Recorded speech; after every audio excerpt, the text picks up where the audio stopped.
So, celestial assumptions, here we are with the cherubim, the guardians of God, but not the galaxy.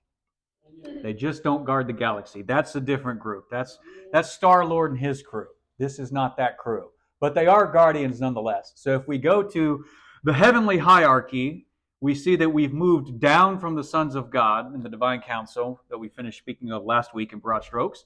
And now we're on to this strange group called the cherubim / seraphim. Hello.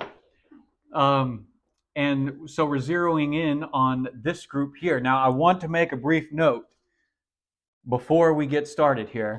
Something to note. Although on the pyramid, I have placed them between the sons of God and the angels proper, technically they shouldn't be on the pyramid at all because they don't seem to have any governing power. They don't seem to have any authority. The sons of God, as we saw, sat on thrones. They ruled with God's power. The angels, as we will see, do not sit on thrones. They run messages and perform tasks for everybody seated on the throne, God and his celestial sons. So these beings do not technically have any governing power, but I placed them on the pyramid to illustrate in a different way that they're very powerful beings, but they also mark a border between God's inner circle with the sons of God and the lower ranked celestial beings called angels who work for God and his sons. So if I go back to this doodle that I made last week, and that if you've watched it on YouTube, you've seen this, God and the Lamb, of course, are here in the center. The celestial sons are God's inner circle, the sons of God here. Now we're moving outwards from the center of the throne where God sits with Jesus outwards to now we're on these creatures here, and this is based off Revelation 4 and 5 called living beings, and we'll get to that, but 4 of them surrounding the throne. So that's where we're at, moving outwards. Okay? So just to review, God orders the celestial realm and the terrestrial realm. The celestial realm is the heavenly realm. The terrestrial realm is our human realm where we live here on land. God is the highest order of authority over these creatures. But he gives various levels of authority, as we've seen with the sons of God. And you can discern this if you read closely the biblical teachings in light of an ancient Near Eastern worldview. The highest order of the celestial beings would be the sons of God, or the divine council, or any other name that they tend to go by. And the council members meet with God. They participate and they make decisions with God in the world. They bear witness to God's decisions as they did in creation. Even if they don't participate with doing something, they give honor and praise to God for saying, what you have declared to do and what you have done is good, and you are right to do it. So they bear witness that what God's decisions are in fact the right decisions. And then they assist in governing the human world in various ways. So today we're looking at the second group of celestial beings directly after the sons of God, the throne guardians called cherubim. Seraphim is another word, but I'm going to stick primarily with calling them cherubims because they're only called seraphims in Isaiah 6. So they're more commonly called cherubims in the Bible, so I'm just going to stick with that term. I'll explain why as we go. So the big idea for today is this. Just as all kings and gods in the ancient Near East had men or creatures who guarded entrances into their presence, Yahweh, the God and King of Israel, had throne guardians called cherubim, who keep unlawful creatures from approaching him without permission. Let's break this down, starting with this video. We've been talking about spiritual beings in the Bible, and we've looked at how God is in the heavenly realms, but not by himself. There's a whole staff team that the Bible calls the divine council. But in the Bible, there are still more beings in the spiritual realm. The cherubim. These are chubby little babies with wings, right? No, you gotta get that image out of your head. Cherubim, or in Hebrew, cherubim, they're way more fascinating. They're described as hybrid creatures, a collage of different animals, and every time they do appear, they look a little bit different. That's intense. Yeah, they're supposed to be intimidating. They stand guard at the boundary between heaven and earth. If you see them, you know you're entering the presence of the one who is above all and truly other. The first time cherubim show up in the story of the Bible, they're standing outside of the Garden of Eden. Right. The garden is God's temple residence, and so he places these spiritual bodyguards at the entrance so that the rebel humans can't get back in and ruin everything. But the biblical story is about how God wants us back in his presence. Yes, exactly. So this is why he chose the people of Israel and gave them the gift of a symbolic miniature Eden called the tabernacle, and then later the Jerusalem temple. In both of these spaces, cherubim were painted and engraved all over, reminding the priests that they are working in God's presence. Now, if a priest went into the Holy of Holies, he would see there a golden box called the Ark of the Covenant, and on it were 2 cherubim. What's going on here? Well, the biblical authors describe the ark as the footstool of God's throne, which the cherubim are carrying. Like we read in Psalm 99, God sits enthroned above the cherubim. But there was no actual throne above the box. Right, the Israelites weren't supposed to represent God with any physical image. But when the prophets had visions about this space, they saw Yahweh sitting on his throne. Okay, so cherubim guard the sacred space, carry God's throne, but why do they look like animal mashups? Well, they're symbolic representations of all the creatures of the earth, because they all belong to God. This is why in Isaiah's vision, all of the creatures are singing. Everything that fills the earth is God's glory. Like a choir. Yeah, through the cherubim, all creation offers praise to its maker. The descriptions of seraphim and cherubim found in the Bible are exotic and fascinating. But what should we make of these descriptions? Are these literal depictions or simply metaphor? And are metaphor and reality mutually exclusive? Let's start with the seraphim. Hebrew has 2 words pronounced saraph. One is a noun, meaning serpent. The plural is seraphim. The second is a verb meaning to burn. Many scholars believe seraphim means burning ones based on the verb saraph, and so they exclude serpent imagery. But sometimes both options can be in play at the same time. As we'll see, this is very likely the case with the biblical seraphim. Most of the time the noun saraph appears in the Bible, a regular old snake is in view. But in Isaiah 6, it clearly refers to spiritual beings. In the year that King Uzziah died, I saw the Lord high and exalted, seated on a throne, and the train of his robe filled the temple. Above him were seraphim, each with 6 wings. With 2 wings they covered their faces, with 2 they covered their feet, and with 2 they were flying. And they were calling to one another, Holy, holy, holy is the Lord Almighty. The whole earth is full of his glory. The seraphim were situated near God's throne. They are described as having 6 wings. 2 of them were associated with flying, and they could also speak. That's not a lot of data, but Isaiah's audience didn't need a lot of information because, unlike modern readers, ancient people were well acquainted with the idea of seraphim, supernatural beings whose depiction includes, at least in some respect, serpentine features. This description would have made sense to them, because, though supernatural, the seraphim had a conceptual connection to the terrestrial world. The key to understanding the seraphim is their location, the throne room of God. They were guardians of the presence of God. In the ancient Near Eastern mind, particularly Egypt, divine throne guardians were described as serpentine, specifically cobras. The same sort of merging of the supernatural and natural worlds is what's going on in Isaiah 6. Cobras can make the skin on the side of their heads and upper bodies expand. Ancient people referred to this flared skin as wings. Egyptian artists exaggerated this natural trait by depicting large bird-like wings on serpents. Artwork like this would have been well known in Israel. In addition, Israelites would have known that certain seraph serpents, like cobras, could spit venom, burning the eyes, and so an association with burning may also still be in view. Now let's look at some descriptions of cherubim. Cherubim are described a couple of ways in the Bible. One of the most well-known descriptions comes from the 1st chapter of Ezekiel. And from the midst of it came the likeness of 4 living creatures, and this was their appearance. They had a human likeness, but each had 4 faces, and each of them had 4 wings. Their legs were straight, and the soles of their feet were like the sole of a calf's foot, and they sparkled like burnished bronze. Under their wings, on their 4 sides, they had human hands, and the 4 had their faces and their wings thus. Their wings touched one another. Each one of them went straight forward, without turning as they went. As for the likeness of their faces, each had a human face. The 4 had the face of a lion on the right side, the 4 had the face of an ox on the left side, and the 4 had the face of an eagle. though they are simply called living creatures in Ezekiel 1. Later on, in Ezekiel 10, these beings are identified as cherubim.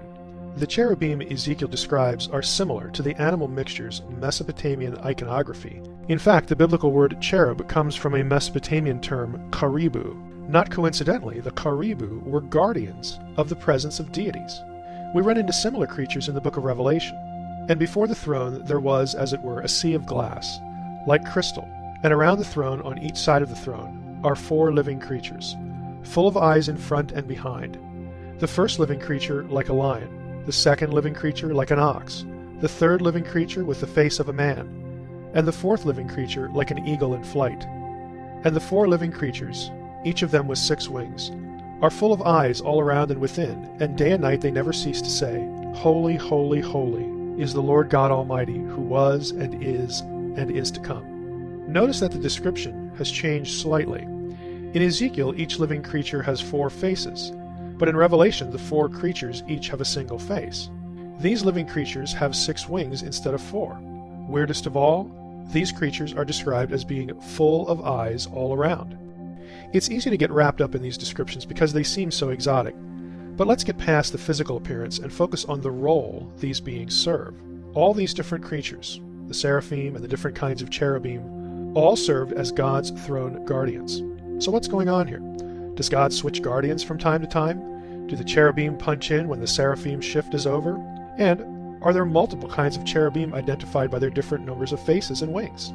All that's getting carried away with literalism, and results in missing the point of the description. God has one set of throne guardians. Seraphim and cherubim are spirit beings that reside in the spiritual realm, not the embodied terrestrial world.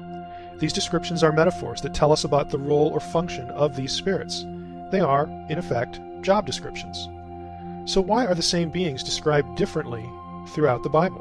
The answer is that different metaphors are useful to communicate the job description to different readers. For much of Israel's history, Egyptian iconography was widespread across the ancient Near East. Even Israelites who were loyal to Yahweh and wanted nothing to do with other religions could comprehend Egyptian symbolism and Egyptian ideas about the spiritual world. And so God's throne guardians appear in the Egyptian form that Isaiah's audience would have been familiar with. During the times of Isaiah, Hezekiah, and Ahaz, there was a lot of contact with Egypt. The same is true for Ezekiel. Ezekiel was a captive in Babylon. He and his audience were quite familiar with Babylonian imagery and ideas. So to Ezekiel, God's throne guardians appear like the animal mixtures found in Mesopotamian artwork. Giving invisible spirits an appearance helps humans comprehend supernatural encounters. But beyond that, a spirit's temporary appearance can also help communicate ideas through symbolism and metaphor. Ultimately, what God wants us to know as we read these passages isn't what a spirit being looks like. Remember, they aren't physical beings with physical bodies. The intention is not an anatomy lesson. Rather, there are 2 points to catch. First, God wants us to grasp the fact that His presence is special. His sanctity and holiness must be guarded from defilement. Second, God is King. He is the one served by other spiritual beings, not the other way around. All right, so let's ask ourselves the question. What's the obvious question? What the heck is a cherubim or a seraphim? It's a something, okay? The answer is they're celestial bodyguards. Think of them in one form of celestial bodyguards, and you'll at least start to hit the point. It's not exactly the point, but it's a good way to start conceptualizing them. So cherubim are celestial beings that guard the boundary of God's holy and kingly presence so that nothing can be present before God that should not be. They are not sent out to deliver messages. That's a job for the angels proper. But neither do they sit on thrones like the sons of God and make council decisions. As far as we can see, they do not contribute to anything God wants to do. They are throne guardians who make sure that no one and nothing can approach the king any closer than the king allows a person to approach. So the video described them as being big, intimidating creatures, like a bodyguard. You going to mess with this guy? On the left? Heck yeah? Okay, good luck with that.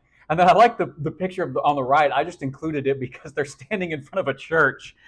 So it's a good picture of saying, hey, if you're going to approach God's presence, you're going to go through some big, intimidating guys.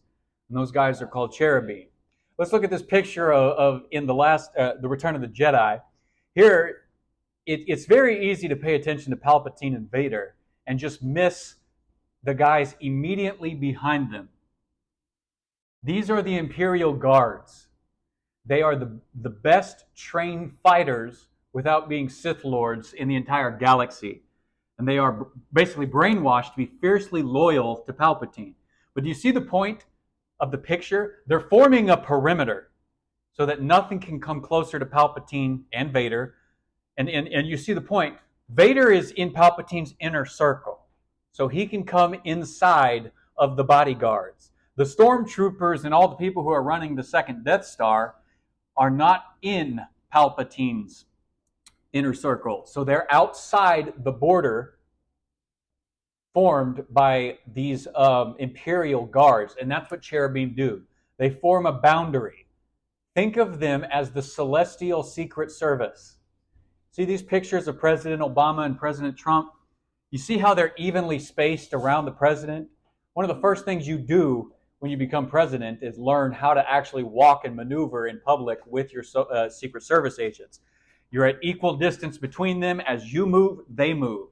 If we really dove into, and we're not going to do it, the description of God's throne appearing to Ezekiel, these 4 throne guardians are moving around, and God's throne is moving back and forth all over the place like Secret Service guys. Wherever God moves, they stay in sequence with God, moving equally in and around him for God's honor and protection so that nothing can come closer to God, the way nobody is going to get to the president unless they go through the Secret Service agents.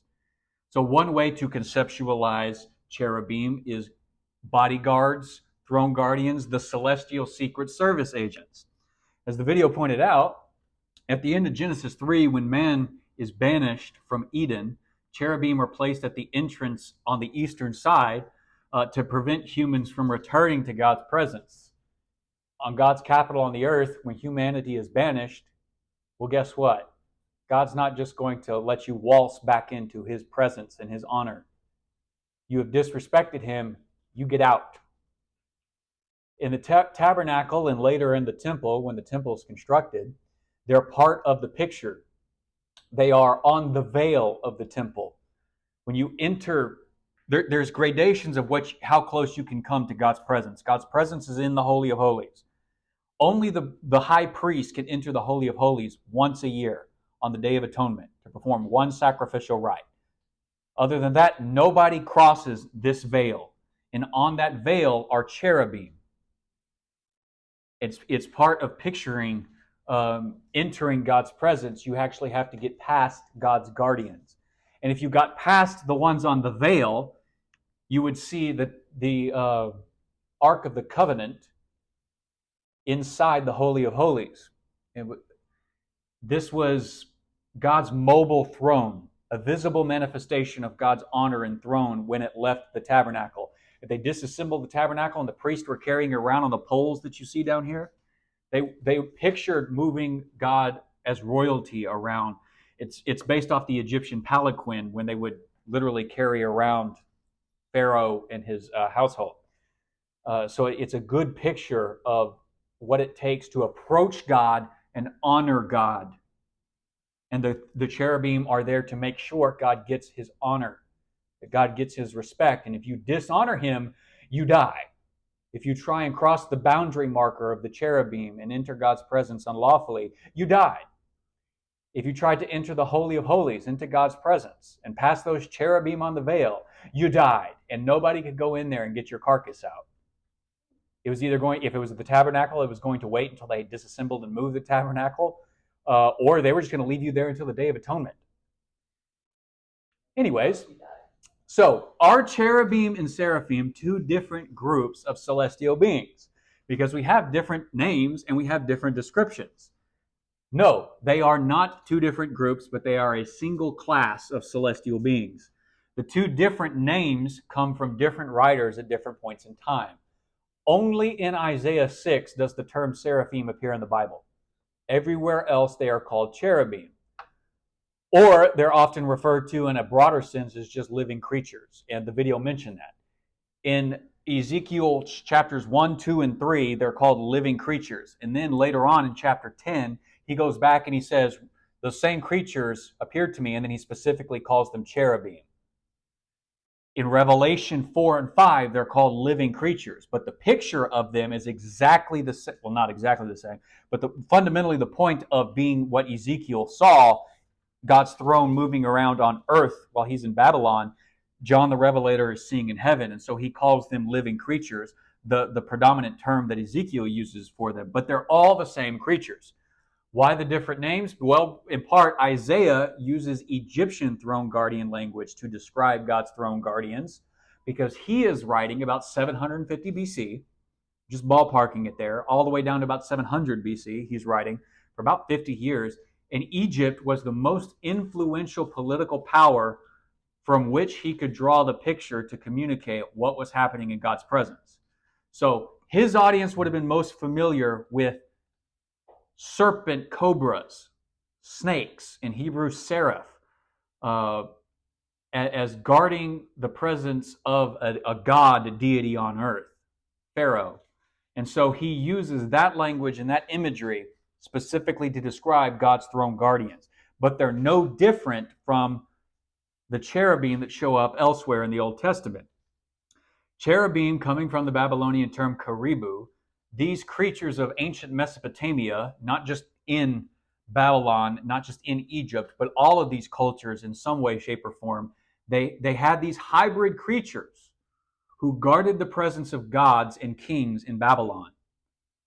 In Egypt, there's also these creatures called sphinx, and you've probably heard or seen them, right? They were guardians of the underworld. And it kind of depends on in what Egyptian point in history you're in. Sometimes they were guardians of other things other than the underworld, but they were guardians of the underworld where the Pharaoh went. So you had to cross them by answering riddles and stuff in order to gain access to the dead Pharaoh, stuff like that. But in Mesopotamia, Karibu. Out of Karibu, the Hebrews borrow the term and the imagery, and they create the cherubim. So what's up with their physical descriptions? Why the hybrid descriptions? Be they hybrid snakes that burn, or four-headed beast, or one-headed beast. Why the winged things? Okay. So first off, note this: they're the only celestial beings where the physical descriptions in the Bible are drastically different. They're the only ones with wings at all. No other celestial being is described as having wings. No other celestial being has a multiple descriptions of heads. If you look at the one on the left, okay, that has 4 heads and 4 wings. So that's coming out of Ezekiel. The one on the right comes out of Revelation 4 and 5, where they have 1 head but 6 wings. You know, so what? Why the different descriptions? Why the hybrid descriptions? Okay, so I've already mentioned most of this, but you can see the text here in the biblical descriptions that Dr. Heiser covered in his part of the video. So let's just skip this and go on to just the description of hybrid creatures. Why hybrid creatures? In the ancient world, these cultures were trying to mark off, hey, you're leaving normal human interactive space. You are now entering uncommon, abnormal space. You're going out from the everyday human terrestrial realm, and you are now entering the uncommon divine space of the gods. How do you know? Visibly, you can tell because these guardians are there to mark it off, and they're not normal. So you should, in fact, be paying attention and realizing where you are. Consider these animals and creatures were considered to be dangerous. Don't mess with them. They're meant to look big and intimidating, so you know you're entering the presence of a god, you're entering the presence of a king, you're entering into the presence of someone you might want to show respect to and be on your best behavior for. Otherwise, you will die. These beings will kill you. Hybrid creatures are meant to be big, scary, and intimidating to keep within us the attitude of where we are and how we should act. Perhaps the biggest and scariest hybrid creature of all is man-bear-pig. He's 1/2 man, 1/2 bear, and 1/2 pig. I'm super serial. So this comes from South Park, of all places. But you can see, I like this realistic picture of man, bear, pig, because if you actually ran into this creature, you'd be pretty freaked out and intimidated, right? Now, it's a joke in South Park that first discovered by Al Gore, man, bear, pig is something we should all be on the watch for. You know, like global warming, right? So, and so that's the joke in South Park. But the idea is if you actually ran into one of these creatures, short of piddling yourself, you might actually, realize, oh, I'm not as great and powerful as I thought. These beings are more greater and more powerful than I am, and they're only servants of the God who's more greater and powerful than they are. So it orients our minds to think correctly about God, to understand things about these creatures. Their appearances change based on who is writing and what they need to communicate to their audience. So Isaiah is writing in 750 BC when he's having this vision. Ezekiel is writing at like 600 BC. So it's like a 150-year difference. They're 1,000 miles apart because Ezekiel has been carried off into Babylonian exile. He's on the bank of a river. So he's going to draw from a different visible picture group than Isaiah is in order to explain things to their differing audiences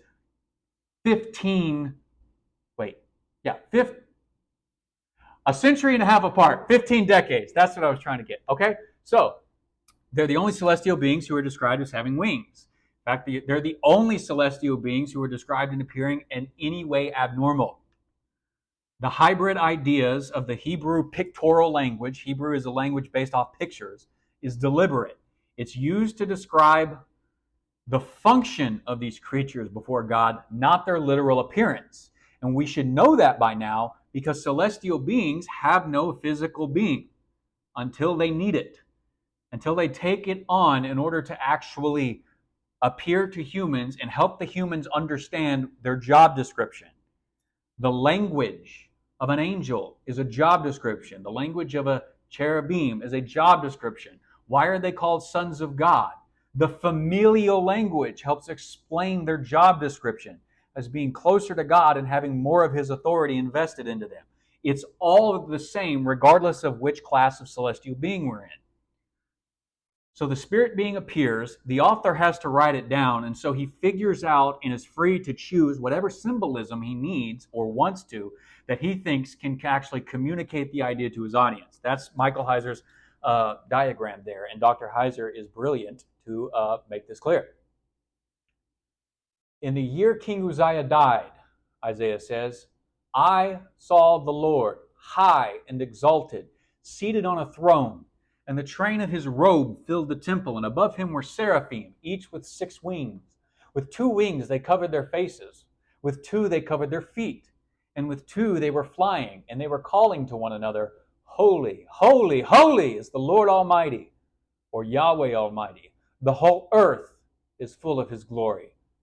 So he just calls them seraphim, gives them a brief description, and moves on.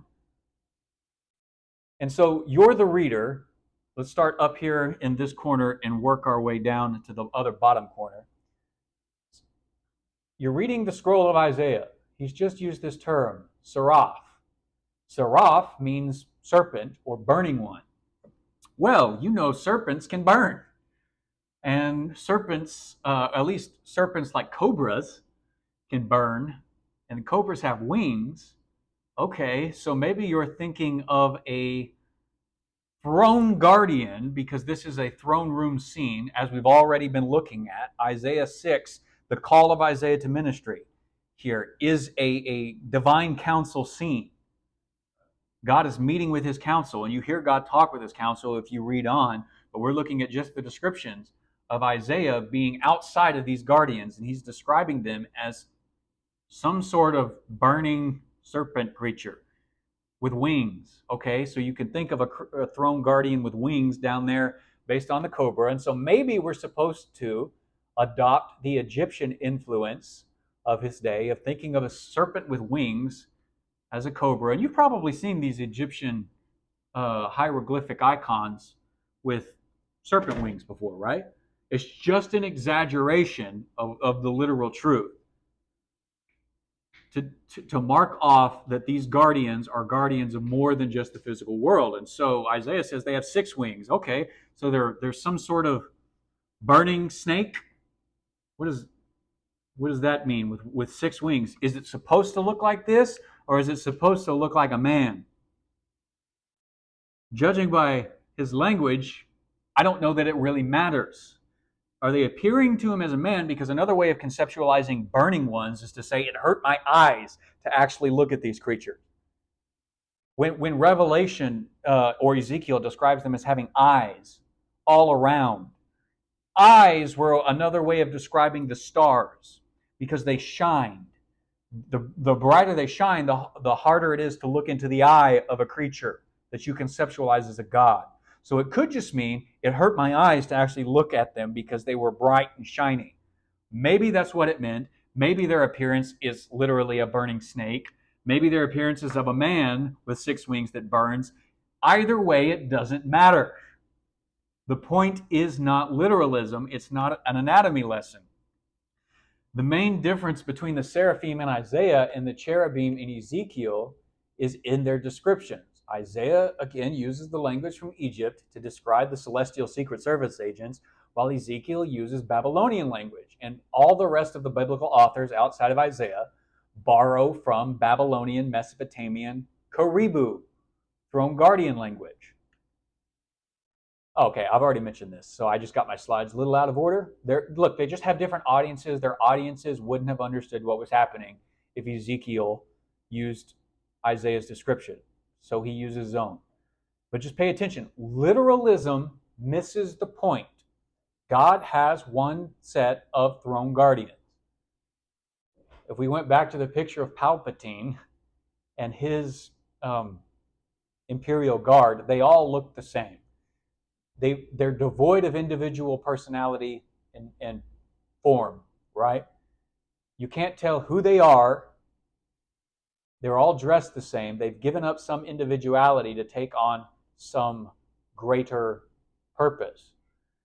The point is not the descriptions of the cherubim, because maybe they look like these creatures here, the way the Bible Project has pictured them. But they can appear different ways at different times because they're not terrestrial beings bound by any one physical form. But they guard God's throne by making sure we don't come any closer than we're allowed. But they also guard God's throne by announcing God's great presence. What does that mean? In the end, their purpose is to tell us something about God and his status as king of the universe. We lose focus on God because they seem interesting and weird to us. And so we want to pay more attention to them than we do to God. And whenever you hear about cherubim, they typically get a little off focus here. And if you ever from this point on hear about cherubim or seraphim talked about in a sermon on Sunday morning, they will probably leave out what they're actually doing. Holy, holy, holy is Yahweh Almighty. The whole world is full of his glory. They're singing and announcing, yelling out, proclaiming, they're heralding, crying out this phrase. It's altered in Revelation 4 and 5. Who was and is to come, instead of the whole world is full of his glory. But the fundamental phrasing means the exact same thing. He's just updated it from Hebrew to Greek. People like to get distracted and fill in their own ideas of maybe cherubim is one class of celestial being and seraphim is another. Google them this week, and you'll see most people are like, oh, okay, there's 7 classes of angels, and there's this angel here and this angel here, and there's the cherubim, and then there's the seraphim or the seraphim and the cherubim, because some people put them in the other order. And Second Temple Judaism talks about, oh, there's archangels, and there's 7 archangels, and as we saw last week, we can only name one, and they start making up these stories to clarify themselves, all the time getting distracted from that day to today, getting distracted that the whole point of learning about any of the sons of God, of the cherubim, or of the angels is to figure out something about God, not for the sake of learning these creatures themselves. And if you ever hear somebody go on and on about angelic or celestial beings and they cannot tell you what it has to do with God, don't listen to them and don't pay any attention to them. The sons of God are important to learn because they serve God. So who's greater, God or his sons? And who's greater, God or the cherubim who sing his praises? Good. I mean, it's not a vastly difficult concept to understand, but it's so easy to overlook because these are intriguing to us. We don't mark off sacred space with weird hybrid creatures. And so we go back and we read the accounts of people who did, and we get confused and start paying attention to the wrong parts of why we're being told about them at all. Why are they yelling out this phrase over and over again? They are constantly announcing God's greatness so that everyone around him, even the other celestial beings, can't help but fail to miss whose presence they're entering. And when prophets, men who are allowed to be part of the divine council meeting, when prophets are brought into a divine council meeting in session, they're drawn to this message of saying, oh, I'm in God's presence now. And how does Isaiah respond? Pull out your Bibles and go to Isaiah 6. We got a minute here, so we'll just take a time and look at this. Isaiah 6. Go there and just read me Isaiah's response. Then I said, it's all over. I am doomed, for I am a sinful man. I have filthy lips and live among a people with filthy lips. Yet I have seen the King with the Lord. The King, the Lord armies. Good, thank you, Grant. So his entire response is, oh crap, I am dead because I've laid eyes on God. He doesn't care that these cherubim are there, the Seraphim, as he calls them. His entire focus is on God, and so should ours be, whether in Isaiah 6, Ezekiel 1, 3, 10, Revelation 4 and 5. Whenever you come to a divine council meeting, these creatures may be big, intimidating, but the whole point is they're not near as big and as intimidating as God is. They derive their power from God. Oh crap, I'm in God's presence. I wasn't ready for this. You think Isaiah went to the temple that day knowing he was going to meet with God that way? Of course not. He wouldn't have freaked out if he knew. This is his first divine council encounter. You're entering the presence of the one who is high and holy, Yahweh, ruler of the whole world. This is exactly what they're trying to call out. This is what they understand when they say, holy, holy, holy is Yahweh Almighty. And the implied message is, be silent and listen respectfully. Do not speak like a petulant child to this king. Show honor and deference. He is greater and you are lesser. Act like it. What's the proper response when you enter God's presence? Pretty much like Isaiah. Freak out. Beg not to die. And you might find, just like Isaiah, that you don't actually die. God will just have mercy on you and let you live. After all, he invited you into his presence. He didn't want to destroy you by it. The point is, God is special. His sanctity and holiness must be guarded. So the cherubim stay close to God, always on the job to prevent evil people or even celestial beings from unlawfully coming up to the king. The point is that God is the king. He's served by all of these other spiritual beings. Don't be distracted by them and miss who you're actually supposed to be learning about. Entering the presence of a king without permission is just something you could not do. It was so disrespectful to the king that you were likely to die just for trying. And I'm talking here now about literal kings on earth in human courts. Let's look at this scene from Esther chapter 4, verses 8 through chapter 5, verse 2.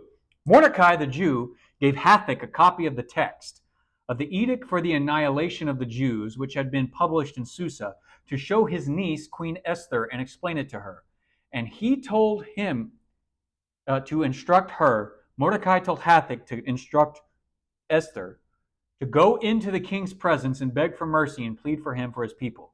So what happened here is Mordecai, a Jew, living in exile under the Persian king Artaxerxes,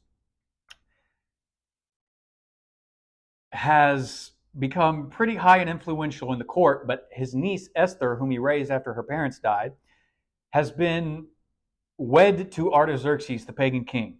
So she's a Jewish woman married to a pagan king after his first wife died.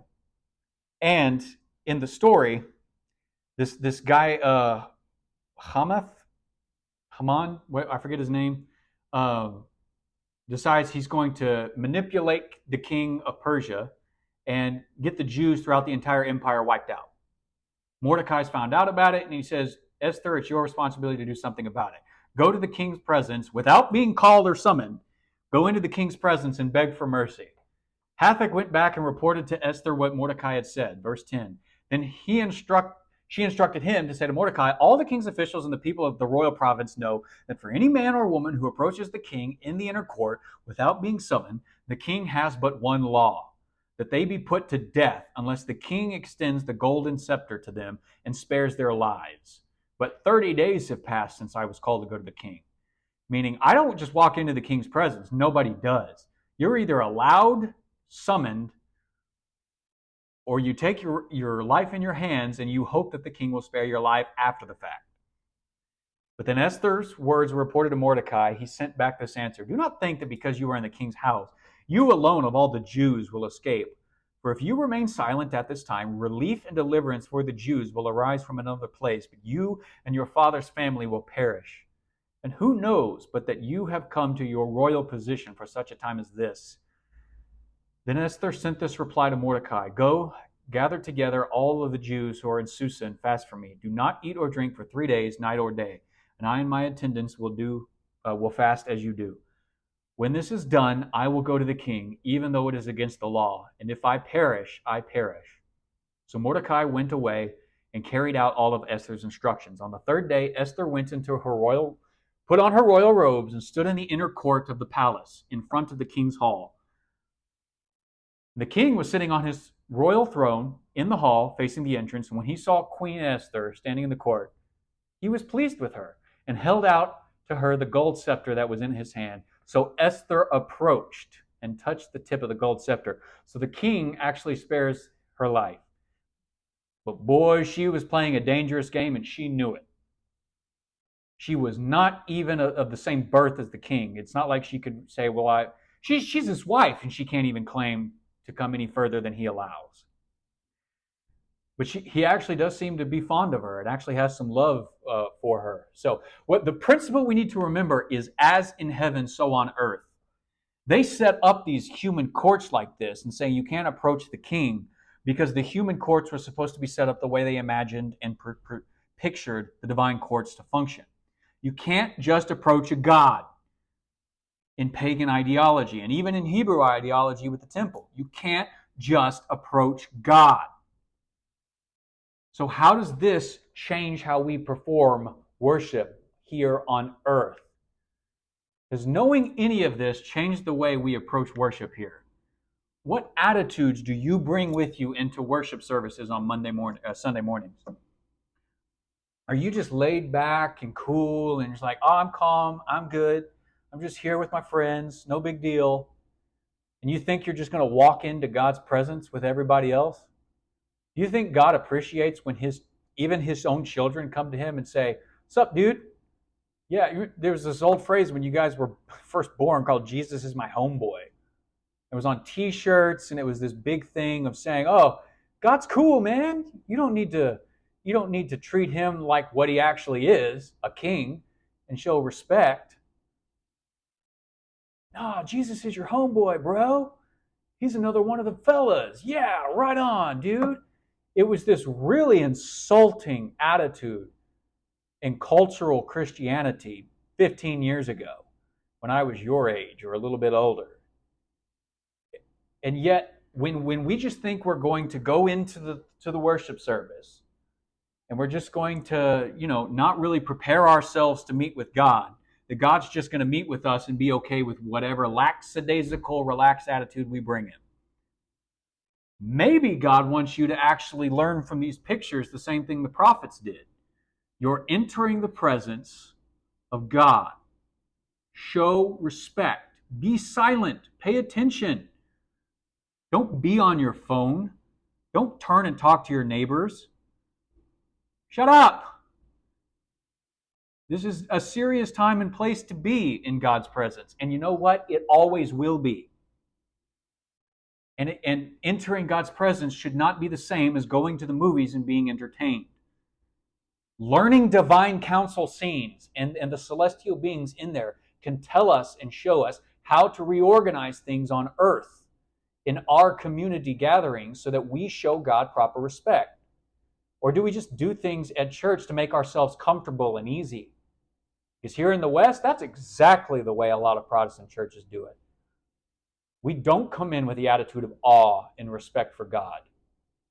How many of y'all went with us the first Sunday of this year when we were over at the Episcopal Church having worship over there? Just Allie? Those are really good things to go to. High church liturgy, they're called. Where as soon as you walk into the building, sometimes the building's really tall and you feel really small. Good. You're really small and God is really big. That's the point of the architecture. It's quiet. And maybe there's some light music playing, but it's contemplative so that you get into the mindset of shutting up, because you don't just talk in God's presence. God talks and we listen, or at least that should be the case. And He'll invite you to talk and respond when He's ready. But you show deference by letting Him speak first.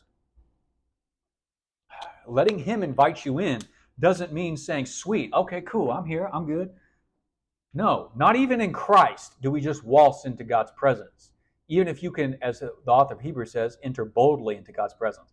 If celestial beings don't approach God in any way that could be regarded as dishonoring Him, why would we in America be so laxed in our worship attitude?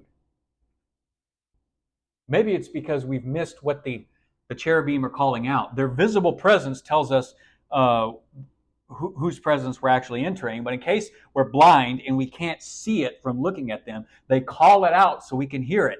Holy, holy, holy is Yahweh Almighty. He's completely different than other, and you're entering His presence. Show some respect. And maybe we figure out what needs to change in worship here at ALF to actually embody that attitude in our worship. Maybe on Wednesday nights we need to have a more serious, and on Sunday mornings a more serious attitude towards God.